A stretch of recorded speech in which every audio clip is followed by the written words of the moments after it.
Game 6 of the NBA Finals. Games like this terrify me. If the Raptors win, the season is over.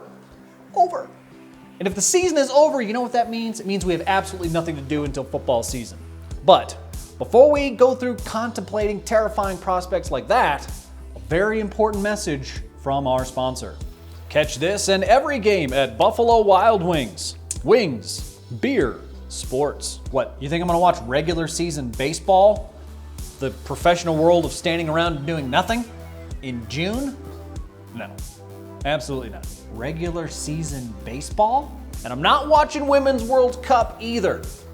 Fishing is more competitive than the Women's World Cup. And I'm not talking about like me versus some other dude in trying to figure out how many fish we can catch. No, I'm talking about me in soccer versus 11 rainbow trout. Don't even get me started on the copious amounts of flopping. I urge all of you to pray to whatever God you believe in for a Game 7, lest we be left with the barren, desolate wasteland of baseball season, or the least competitive tournament in world history. Look, there are only so many quarterback power rankings to sort through during the offseason. I can't read another article about how this is the year for Derek Carr.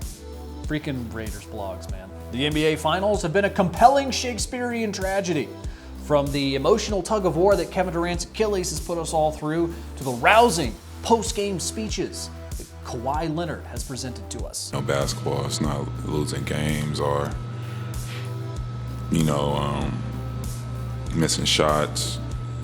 It's about you being able to play or not on the floor. The Kevin Durant saga has been overshadowed by actual basketball, but all anyone wants to know going into the offseason is who is hurt the most by Kevin Durant's injury. Well, you're in luck, because we have put a list together in the form of a power ranking. As you can see here, number 1 is the Knicks. This is mostly speculative, but it's true. The Knicks are always the biggest losers. Also, KD's legacy, obviously. The Warriors, me personally, took a huge bath financially because of Kevin Durant's selfishness, Kevin Durant's Achilles tendon selfishness, I guess. NFL players currently entering a contract year. It doesn't matter what the league is, what the sport is. If you're an NFL player and somebody gets hurt and it could cost them money, it's gonna cost you money too, because NFL owners are assholes. Number 6 there is Kevin Durant. The team he plays for, the team he may play for in the future, and his own imaginary still unfinished legacy all rank ahead of Kevin Durant. He's gonna be fine.